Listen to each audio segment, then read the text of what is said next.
Happy Halloween, everybody. It's Thursday, October 31st, 2024, and welcome back to another episode of The Noonan Show. Today, we're going to be going over some rapid reactions from last week since I wasn't able to talk to you guys last Sunday due to some technical difficulties, but there should be a Sunday show coming next week, so be on the look for that.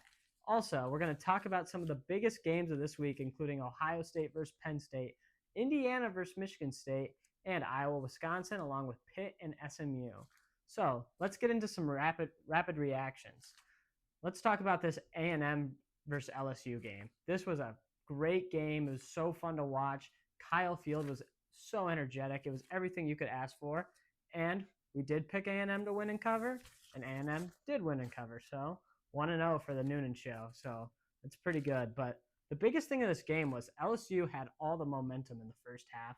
They were cooking A&M. It looked like LSU was one play away from just opening this game up and making it almost impossible for A&M to get back into the game.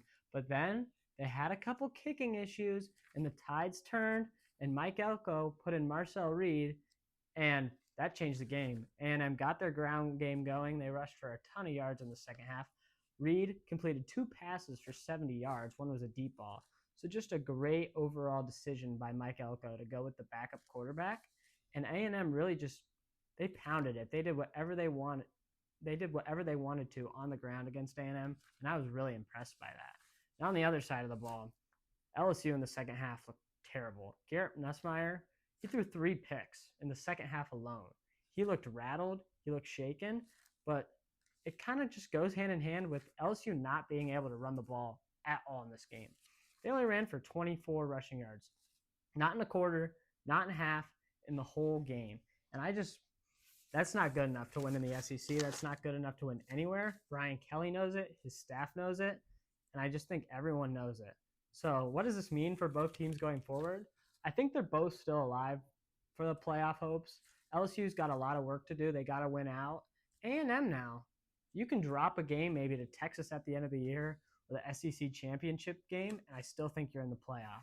So this was a big win for Mike Elko and Texas A&M and the program as a whole. So yeah, that was probably the best game of the Saturday night. But another good game that happened on Saturday night was Penn State versus Wisconsin. It was kind of just a Big Ten game, exactly what you'd think of it.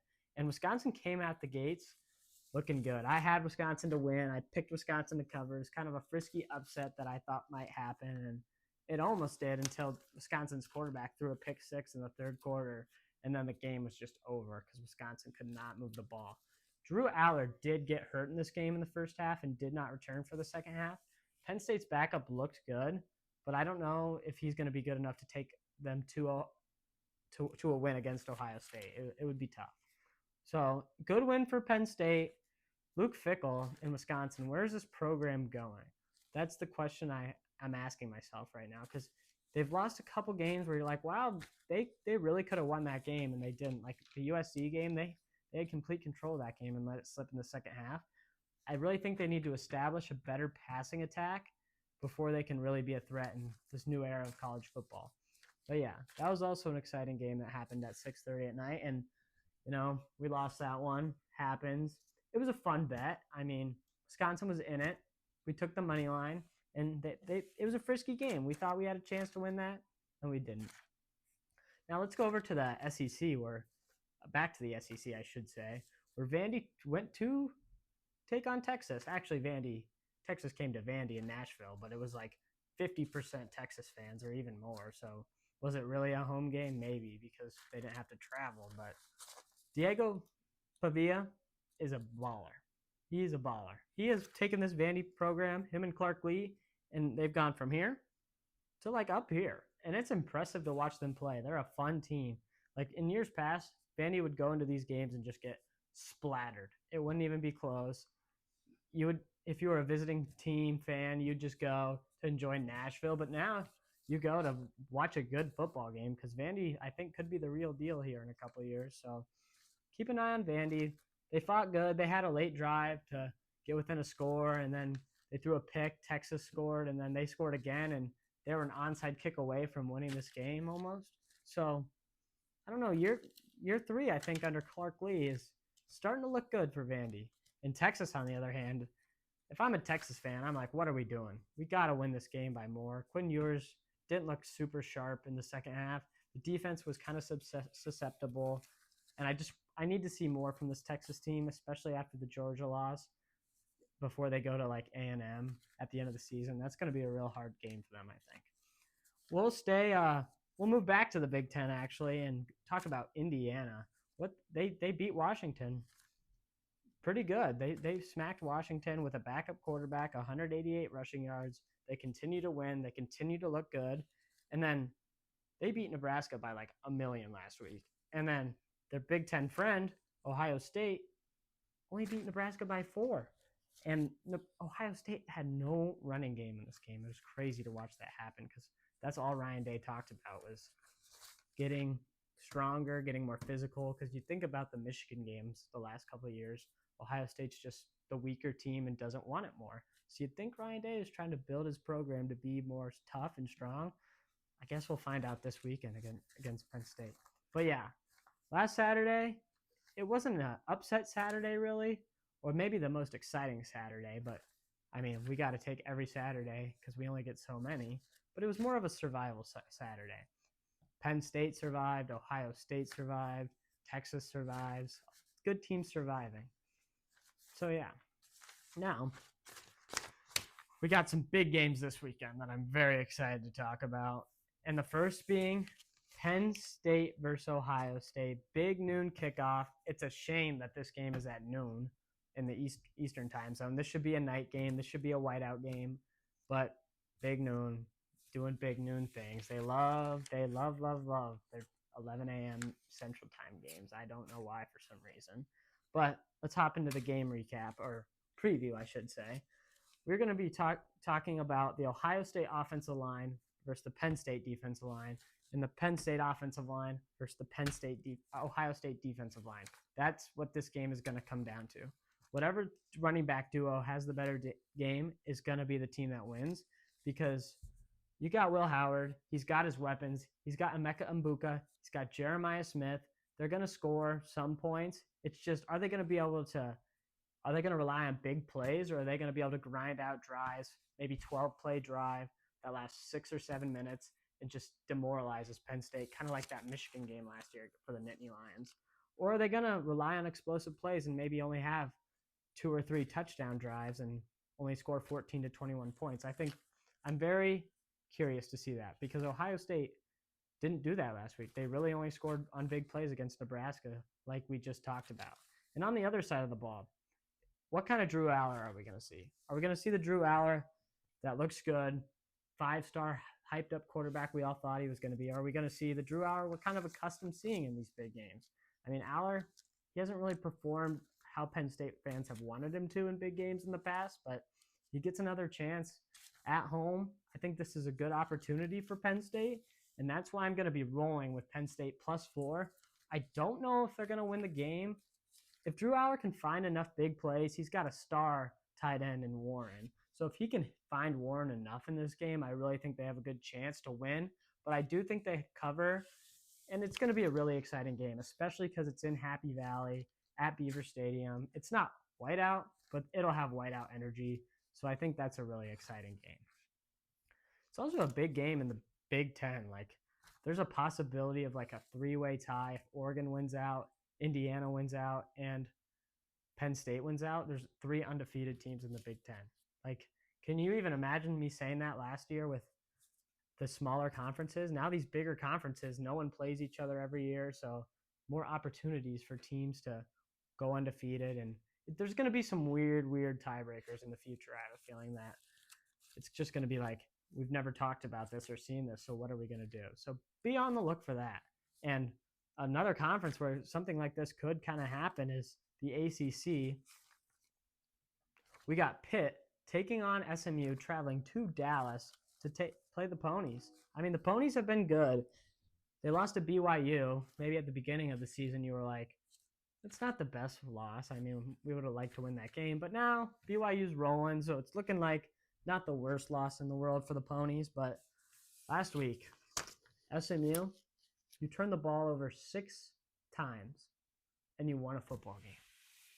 I don't know how you do that and win a football game, but hats off to you, I guess, because if Duke would have been able to take advantage of those opportunities that SMU just gifted them, I mean, Duke should have won that game. They missed a couple kicks.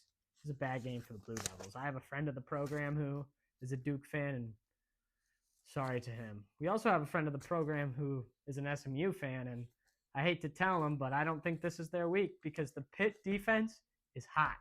Last week against Cal McCord, they forced 5 interceptions, and they have a knack for finding the ball. So I think it's going to be really interesting to see if SMU can get this turnover problem figured out because they're playing a really opportune defense with Pittsburgh. And Eli Holston, he is questionable for this game. So I think that's why this line is at 7.5. They don't know if Eli's going to be able to go out there. But if he does, I really, really like the Pitt Panthers in this game getting 7.5. I just don't know why the line's like this. I think Pitt has shown that they can play good defense. They've shown that they can throw the ball and they can show that they run the ball. But if Eli doesn't play, I'd probably lean SMU. So I'm going to take Pitt to cover 7.5 and SMU to win the game. So big time matchup there in the SEC. Or ACC, sorry. But it'll be exciting to watch, exciting to go down. The game's on ACC Network too, not ESPN. I find that kind of weird, but it's there's one loss combined in both the teams, and it's big time ACC implications. But I guess the other ACC matchup, Louisville at Clemson, is what's taking the cake on ESPN. So, sorry. We'll get right into that. Clemson versus Louisville. Louisville is coming to Death Valley. Death Valley Clemson, not Death Valley LSU. Sorry to my LSU fans out there. But Clemson has been rolling ever since the Georgia loss. I mean, Cade Klubnik has been on a mission. I don't think Clemson has played in a single-digit game since then. They have looked good. Their defense looks good. Everything since that Georgia game, Clemson fans are like, wow, Dabo does know what he's doing, which I don't understand why Dabo gets so much hate. He doesn't use the portal, but it's obviously working out for him. Well, we'll see. It's that Georgia game, I really just think it was an anomaly. It was their first game. They were playing good in the first half, and then the brakes fell off in the second half. So it'll be interesting to see Clemson go up against maybe not similar skilled team, but Louisville is a skilled team. They've played some good teams and taken them kind of to the wire, like Notre Dame struggled against Louisville, SMU struggled against Louisville, and Miami had an exciting game against Louisville. So it's going to be interesting to watch the Cardinals play because they got Tyler Shuck. He's been around college football for a long time. He just hasn't been able to stay on the field until this year. And last Friday night, I think it was, Louisville had an insane game against Boston College. They were down like 2 or 3 scores in the first half and found a way to come back to win. So I think Jeff Brom has got this team. I don't know where this team is at because at the beginning of the season, a lot of people had them going 10-2, 9-3, but they just people thought they were going to pull off one upset during the year, and I don't think this is the spot where they pull off the upset because I think Clemson's just rolling, and I think Clemson's just the better team at this moment, which is why I'm going to be rolling with Clemson -10 and Clemson to win. I don't think this game is close. I think Cade Klubnik dominates. I think this Clemson defense puts it on Louisville, and I think Clemson is on their way to the ACC championship matchup against Miami, and I think Clemson's going to win the ACC if I had to pick right now. So that'd give them probably a 3 or 4 seed in the playoff. Clemson is looking like a team that is peaking and getting better as the season goes on, and that is a team you do not want to face when it's all said and done. But yeah, it'll be an exciting weekend, that's for sure. We got, after this week, I think first college football playoff rankings come out on Tuesday. It also might be like election night or something like that, but no one really cares when the playoff rankings are coming out. So make sure to look out for that on your TV on election night, or selection night, I should say. But yeah, we'll roll back into the Big Ten and we'll talk about Indiana. I feel like Indiana's just not getting the national media love that they deserve. They're undefeated. They played a Big Ten schedule. Their coach, Ciganetti, I think is how you say his name, has been coaching this team up great. He is a proven winner. You saw him at JMU last year, and they looked good he had JMU, I think 11-1 or 10-2, something like that. So this guy is a winner, and they're going to Michigan State. This might be a trap game because they have Ohio State coming up, but I really trust this Indiana team to get it done. They have not trailed for a single second all season. They have not trailed for a second. I think the only other team to do that is Army. And, I mean, they played a weaker schedule than Indiana, but Indiana looks good. They played good against Washington last week, had 188 rushing yards, like I said, with a backup quarterback. I think Curtis is going to come back this week and play. He's questionable, but I feel like they're just trying to play the mind game. Make Michigan State prepare for two quarterbacks. You don't really know. So I'm going to take Indiana to beat Michigan State, I think. But Michigan State has been an interesting team this year. I mean, when they played Iowa, they put up a bunch of points, which I just didn't see coming. That was crazy. And then they played Michigan last week, and that was a bad game for Michigan State. The little fight at the end, Colson Loveland calling him little brother. That's got to hurt if you're a Michigan State fan, I'm not going to lie. So I just don't think this team has the right momentum and the right mindset or talent to win this game. I think they get outcoached as well by Cincinnati. He's been dominant. I mean, the dude has a winning record. I don't know how this guy has not been noticed before. He's like 60-something years old. He's towards the end of his career. And everywhere he's gone, he's won. So, Indiana, enjoy the season while you can, because this coach, he might be going somewhere bigger. That's all I got to say. I hope not. I'd love for Indiana to be a powerhouse because, I don't know, I think that'd just be fun for college football. But yeah, we'll stay in the Big Ten, where we got a game right outside my apartment going down. Wisconsin at Iowa. Two teams, I think, both two programs, two coaches that really need this win. I mean, Luke Fickell, they're 5-3. They weren't great last year. You go to 5-4 and you're like, man, this season was kind of another disappointing season. And on the other hand, Kirk Ferentz, you figured out your offense kind of against maybe not some of the better teams in the Big Ten, but you can score 40 points. I think they've done it now 3 times.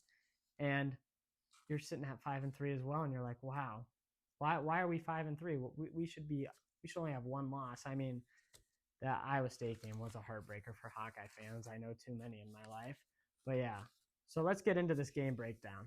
Iowa is starting to click on offense. They made a quarterback switch, which was shocking, but Cade McNamara's hurt, so that's why the quarterback switch happened. I don't know how much I believe that. But Brendan Sullivan is going to add a new element to this Iowa offense. I mean, he can run the ball. I saw him throw a pass the other week, like 6 yards down the field, and then run and go block for his receiver. I mean, Iowa fans, how can you not just love the fight that this dude has? He is a grinder. He is a gamer. And he was having fun out there. He was fighting for his life. Not fighting for his life, putting his life on the line for this team. And I just really think he's what Iowa needs to spark them. And I really think he's going to be that guy. This is a perfect spot for Iowa. Wisconsin, they're sad. They thought they were going to win that game against Penn State. And now they got to come on the road to Kinnick, night game. And it's just going to be a tough atmosphere to play in. I don't think Wisconsin's offense is going to be able to do much against this Iowa defense.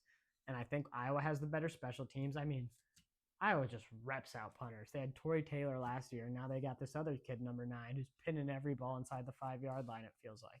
They also had a special teams return, too. This Iowa team is better on all 3 sides of the ball, and I just think they're the better team. So I'm going to take the Hawks to win. I'm going to take the Hawks to cover. They're the better team. They're going to get it done. Kirk Ferentz is going to get a nice win here. And who knows what this Iowa season is like. Like, for Iowa fans, I know a lot of them are saying playoff or bust, but a 9-win season and some light on the offensive end, like, there are bright spots in this offense. Caleb Johnson, he is a monster. If he comes back next year, Sullivan might be the starting quarterback next year. This could be a fun team next year. But we'll get to that when it gets here. So, yeah. Now, we're going to go back to the SEC, to South Carolina. I mean, it is Cocktober for the Gamecocks. So, I mean, to be honest, I think they've lost a couple games in Cocktober, though. But they almost beat Alabama. So, Cocktober still remains. This game is the ESPN night game, 6:30, I think.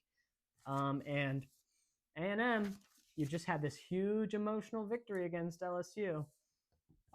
Is Elko going to be able to rally his guys to go play South Carolina And are they going to be up for this game? Because South Carolina is going to be rocking. They are. That's a loud atmosphere. I'm telling you, it's one of the most underrated in the country. They got Lenore Sellers. He's a young freshman quarterback who's played good. I mean, they took Alabama to the wire. I think the final score was 27-25. I think, and they should have beat LSU too. And a questionable call at the end of that game kind of swayed that game. So we'll really find out if Mike Elko has these guys ready to go. And I think he will. Mike Elko, he was a beast at Duke. He's got this A&M team right where it needs to be. They had that early loss against Notre Dame, and they've won ever since then. That second half last week was just insane. They had so much energy. They loved playing behind Marcel Reed, and I think that's what they needed to take the next step. This offense is so dynamic with him in the game. I mean, we only saw him throw 2 passes, but he completed them both, and it was for 70 yards, like I said. So I think this is a sneaky, scary game for A&M, but I do think they're well coached, and Mike Elko will have these guys ready to go. And I don't see A&M losing this game, but it could very well happen, but I don't see it happening. So I'm going to roll with A&M to win, A&M to cover. I like a lot of the favorites this week now that I'm thinking about it. But yeah, I'm excited for this Saturday, and I think all of us are. We only got 5 more Saturdays left of the regular season, then we hop into the playoffs, and I'm very excited for Tuesday night. I want to see where the playoff committee is how they're gonna handle these elite one-loss teams like Texas. Well, Ohio State might have a loss, or Penn State. It's gonna be weird where they rank them against Miami or Iowa State, BYU, Pittsburgh if they win, and Indiana. So I want to see how much they value strength of schedule versus having a loss. I think that'll be really interesting. And I think these rankings are going to be a little different from the AP. So I'm very excited for that. And it'll be a good night. Well, if you're watching college football, there's something else going on that night, but who really cares about that? If we're being honest, we're here to watch college football, and we only care about college football. So, yeah. Let's go over one last time who we're taking and why we're taking them. Ohio State, Penn State. I'm rolling with Penn State at home. It's going to be too loud in Beaver Stadium. Penn State is going to win the line of scrimmage. Drew Aller's going to have a nice game. Penn State +4. I think they win this game too. I just decided that. I think they're going to win. I don't know. We'll see. Then we'll go to the ACC again. Pitt taking on SMU. If Eli Holston plays, I'm taking Pitt to cover. I think it's +7.5 right now. I'll just roll with Pitt either way. I think Pitt's going to cover. I do think SMU is going to win this game, but I think it's going to be a really close game. So we're going to roll with Pitt to cover in that game. Then we'll go to Death Valley, where Clemson invites Louisville to come play them. And I'm going to roll with Clemson. They might be the hottest team in the country. Probably not the hottest, but one of the hottest teams in the country. They're rolling. They got things clicking. Cade Klubnik, he's been one of the better quarterbacks in the country besides that Georgia game. So I'm going to roll with Clemson, -10. I really like that one. Then we'll go to Michigan, where Indiana comes to town. Michigan State, I should say. And we're just going to trust a team that's been winning all year. I mean, why go against that? I don't think Michigan State has what it takes to upset them. I mean, Nebraska didn't, neither did Washington. So why should Michigan State? So I'm going to roll with Indiana -7. It might be at 7.5 some places. I like it either way. I think Indiana's the better team. I think they're better coached. I think they win this game. Now I'll go right to my backyard where the Hawks are taking on the Badgers. Like I said, we got Iowa winning this game. I think Iowa probably wins this game by 2 scores. I think the special teams is really going to make a difference in this game. You don't say that a lot, but with these Iowa teams, special teams matters. And special teams matters every game. You saw the Lions take on the Titans, and the Titans yarded them by 200 yards. I'm sorry I'm talking about the NFL, but special teams matters. And then the night game to end the night, we're going to be rolling with A&M again. They're kind of my wagon this year. I feel like I trust them. I think Mike Elko is one of the best coaches in the country, and I think this team is poised to go to the SEC championship in the college football playoff. So, yeah. Those are my picks of the week. One last time, we're taking Penn State +4 against the Buckeyes. I think they win that game.